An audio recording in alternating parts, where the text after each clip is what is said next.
The Apostle Paul was ripped out of this world and taken to a place so holy that when he returned, he was forbidden from repeating a single word of what he heard while he was there. You have read 2 Corinthians chapter 12, but you have never fully grasped what happened to Paul.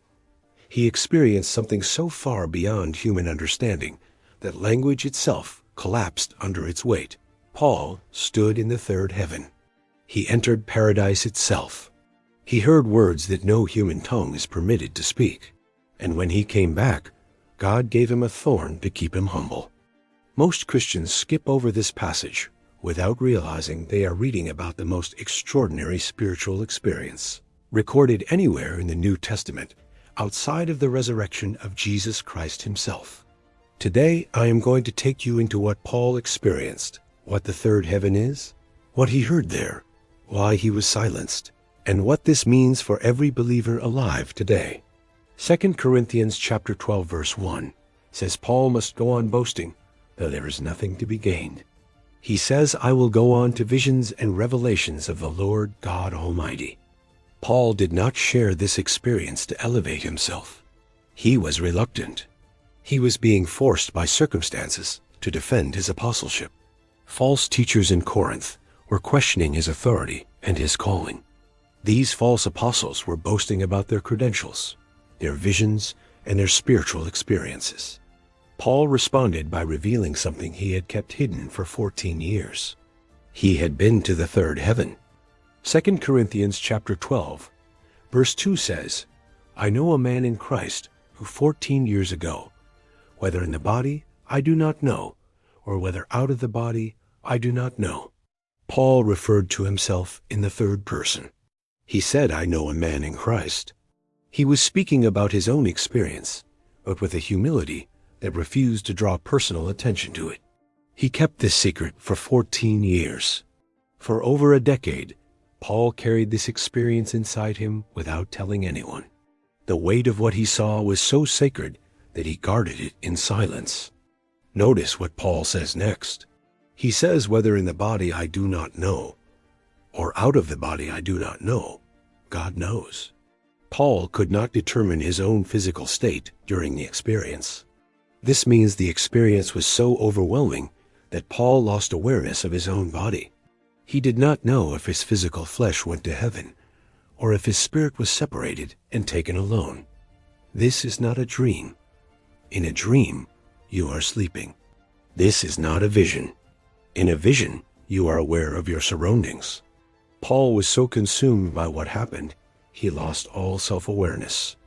2 Corinthians chapter 12 verse 2 continues saying such a one was caught up to the third heaven. The phrase caught up is the Greek word harpazo. It means to seize, to snatch, to take by force. Paul was not gently escorted into heaven. He was seized. He was snatched. The same word harpazo is used in 1 Thessalonians chapter 4, verse 17, for the rapture of the church at Christ's return. God reached down and grabbed Paul and pulled him through the heavens into the highest realm of glory. This was violent in its power. This was sudden in its execution. Paul had no time to prepare. Now we must understand what the third heaven is. The Bible reveals that there are 3 distinct heavens. Each one occupies a different realm and serves a different purpose in the created order of God. The first heaven is the atmospheric heaven. It is the sky above you. It is where the clouds form, where the birds fly, and where the rain falls. Genesis chapter 1 verse 20 references this heaven. Genesis chapter 1 verse 20 says, "Let birds fly above the earth, across the face of the firmament of the heavens." The first heaven is the visible sky that surrounds the earth every day. The second heaven is the celestial heaven. It is outer space. It is where the sun, moon, stars, and galaxies exist. Genesis chapter 1 verse 14 says, "Let there be lights in the firmament of the heavens." The second heaven is also understood in Scripture as the realm where spiritual warfare takes place. Ephesians chapter 6 verse 12 says we wrestle against spiritual wickedness in the heavenly places above the earth. Daniel chapter 10 verse 13 reveals the prince of Persia withstanding God's angel for 21 days in the heavenly realm. The second heaven is contested territory, where angels and fallen beings engage in battle. The third heaven is the dwelling place of God himself.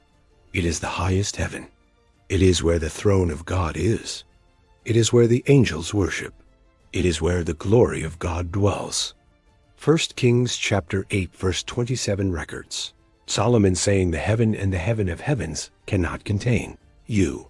Solomon acknowledged multiple heavens and declared that even the highest heaven cannot contain God. Deuteronomy chapter 10 verse 14 says, "Indeed, heaven and the highest heavens belong to the Lord your God, also the earth with all that is in it." The highest heaven belongs to God alone. Psalm 115 verse 16 says, "The heaven, even the heavens, are the Lord's, but the earth he has given to the children of men." God's dwelling is in the highest heavens above all. This is where Paul was taken. He was snatched from the earthly realm, pulled past the atmosphere, carried beyond the celestial realm, and brought into the very throne room of the living God himself.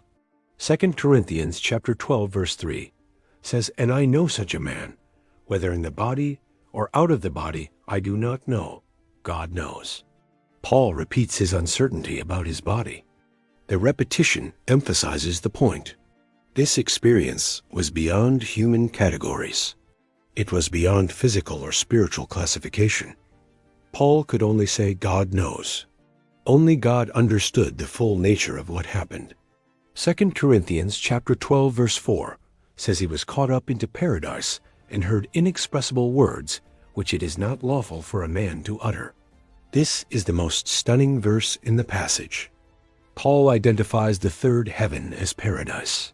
He uses both terms to describe the same location. The third heaven is paradise. This confirms that paradise is now located in the direct presence of God. Before the cross of Christ, paradise was located in the lower parts of the earth. Luke chapter 16 describes it as Abraham's bosom, where the righteous dead were comforted while awaiting the coming Messiah. But after the resurrection, Jesus led captivity captive. Ephesians chapter 4 verse 8 says, "When he ascended on high, he led captivity captive and gave gifts to men." He relocated paradise to heaven. Luke chapter 23 verse 43 records Jesus telling the thief on the cross, "Today you will be with me in paradise." Jesus went to paradise after his death and then ascended into heaven. Now paradise is in the third heaven. Paul confirms this by using both terms interchangeably. When believers die, they go to paradise, which is the third heaven, which is the presence of God forever. 2 Corinthians chapter 5 verse 8 says to be absent from the body is to be present with the Lord. Believers who die are immediately transported to the third heaven where Jesus Christ dwells now. But what did Paul experience there? He says he heard inexpressible words. The Greek word for inexpressible is eretos. It means unutterable, unspeakable, beyond the capacity of human language to convey or reproduce. Paul heard things in the third heaven that human words cannot carry. The vocabulary of every language on earth is insufficient to contain what he heard. Heaven operates on a level that transcends earthly communication. This is not because Paul was uneducated. Paul was one of the most brilliant minds in the ancient world. He spoke multiple languages. He wrote 13 books of the New Testament under the Holy Spirit. Yet with all of his intelligence and all of his linguistic ability, Paul said these words cannot be spoken. The glory of what he heard exceeded the highest capacity of the most gifted human mind. Isaiah chapter 64 verse 4 says, "Eye has not seen, nor ear heard, nor have entered into the heart of man the things which God has prepared for those who love him faithfully." 1 Corinthians chapter 2 verse 9 repeats this truth. What God has prepared for those who love him is beyond sight, beyond hearing, and beyond imagination. Paul experienced this reality firsthand in the third heaven. But there is another layer. Paul says it is not lawful for a man to utter these words. The Greek phrase means it is not permitted. God placed a restriction on Paul. he was forbidden to speak. God showed Paul things that were meant for Paul alone. They were not meant for public revelation. They were not meant for the church at that time. God has secrets that he shares selectively. Deuteronomy chapter 29 verse 29 says the secret things belong to the Lord our God, but those things which are revealed belong to us and to our children forever to obey them. God has revealed much to us in Scripture, but there are things that remain hidden in his counsel. Paul was allowed to glimpse what is hidden. He was allowed to hear what is reserved for eternity. This does not diminish Scripture. Scripture contains everything we need for salvation, for faith, and for godliness. 2 Timothy chapter 3 verse 16 says all Scripture is given by inspiration and is profitable. But Scripture itself tells us that there is more to come. There is a fullness of knowledge that awaits us. 1 Corinthians chapter 13 verse 12 says, "Now I know in part, but then I shall know." Paul knew more than most. He had been to the third heaven. He had heard the unutterable words. But even he said, "I know in part." The fullness is reserved for the day we see Christ. Now consider what this experience did to Paul. It changed him forever, but it also created a danger. The surpassing greatness of the revelations could have made Paul proud beyond measure if left unchecked. 2 Corinthians chapter 12 verse 7 says, "Lest I should be exalted above measure by the abundance of the revelations. A thorn in the flesh was given to me, a messenger of Satan to buffet me." God allowed a thorn. The word thorn in Greek is skolops, meaning a sharp stake. It was painful. It was persistent. It was a constant source of suffering that Paul carried for the rest of his life. Paul calls it a messenger of Satan. The word messenger is angelos, which means angel. A demonic spirit was permitted to afflict Paul. God allowed it. He did not cause it, but he permitted it. Their purpose was clear. Lest I should be exalted above measure. The thorn was a governor on Paul's pride. It kept him dependent on God. It kept him humble. It kept him grounded in weakness. 2 Corinthians chapter 12 verse 8 says, "Concerning this thing I pleaded with the Lord 3 times that it might depart from me." Paul begged God to remove it. He asked 3 times. 3 times Paul asked, and 3 times God's answer remained the same. This tells us that not every prayer for relief will be answered the way we want. God sometimes says no for our good. 2 Corinthians chapter 12 verse 9 reveals God's answer. He said to Paul, "My grace is sufficient for you, for my strength is made perfect in weakness." This is one of the most powerful verses.